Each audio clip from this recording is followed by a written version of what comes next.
Pour 10 €. À ce prix-là, vous comprenez pourquoi je me suis senti obligé de mettre un smoking. Ce café, c'est du Kopi Luwak. Il vient de Sumatra, en Indonésie, et il a un rapport avec cet animal. Le Kopi Luwak a un arrière-goût de... Je vous dis pas quoi. Pour plus d'explications, regardez.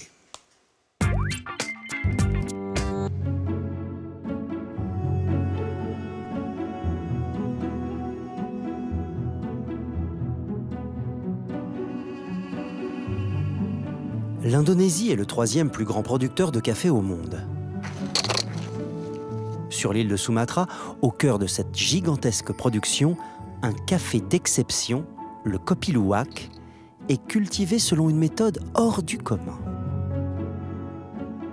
La fabrication de ce café de légende, le plus rare et le plus cher du monde, est intimement liée à un étrange animal, le luwak.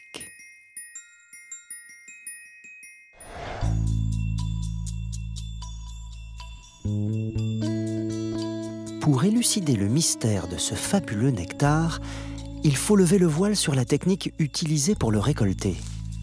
Chaque jour, une fois passée la chaleur intense de l'après-midi, les cueilleurs se lancent dans un rituel surprenant. Ils ne regardent pas les branches chargées de cerises de café, mais concentrent au contraire toute leur attention vers le sol. Ces spécialistes du Kopi Luwak sont en quête des meilleurs endroits pour récolter ces grains de café qui ne se ramassent qu'à terre, sous une forme bien particulière. Mais viens ici, il y en a plein. Viens voir. Le luwak est passé par ici. Regarde, c'est là. La plupart du temps, on les trouve par terre, près des arbres ou sous les feuilles. Ce n'est pas facile de les trouver dans cette végétation. Là, on en a trouvé plein, on a eu de la chance. Cette étrange cueillette, qui ressemble à une chasse au trésor, est due à la présence du luwak. Cette civette asiatique transforme en or tout ce qu'elle touche, ou plus exactement tout ce qu'elle mange. Car si le café produit ici est aussi exceptionnel, c'est qu'il est récolté dans les excréments de l'animal.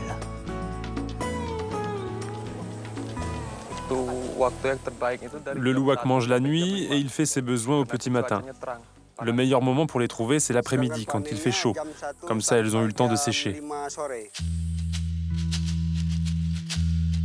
En fin connaisseur, le luwak a la réputation de ne manger que les fruits parfaits. Il les sélectionne avec plus de précision que les cueilleurs eux-mêmes.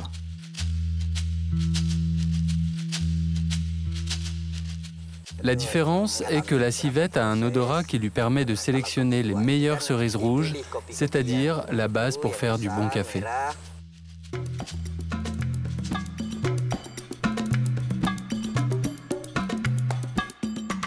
Le rôle de la civette ne se limite pas au choix des meilleurs grains. Si le café possède une saveur unique, c'est aussi grâce à son passage par le système digestif de l'animal. Ça, c'est le type de cerise mangée par le luwak. Et c'est ce processus de digestion, de fermentation de la cerise dans l'estomac de la civette qui rend ce grain de café si particulier. Le secret de ce café exceptionnel est donc dû à cette légère fermentation qui modifie les arômes des grains.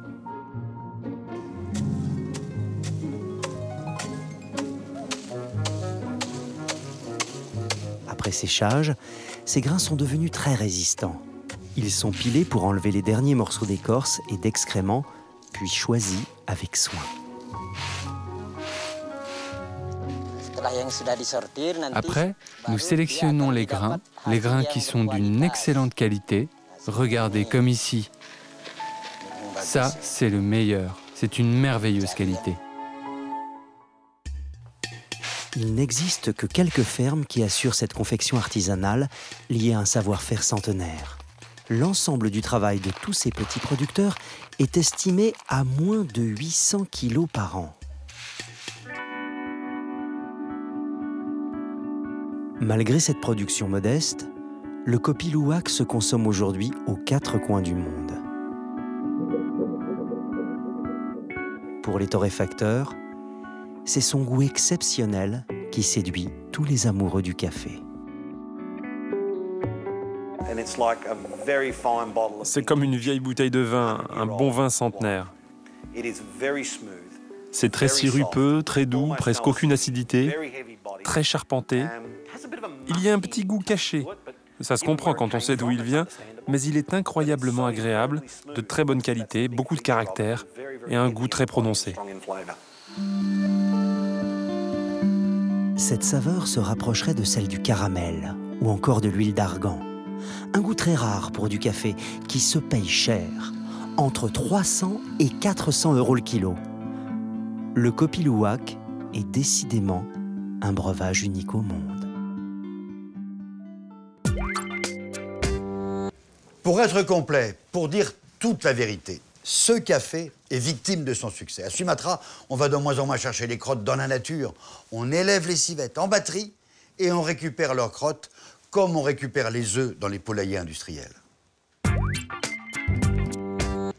On arrive déjà à la fin de cette émission, mais comme il y a encore plein de choses à découvrir, on va se retrouver très vite pour un nouvel épisode du Mac de la Science.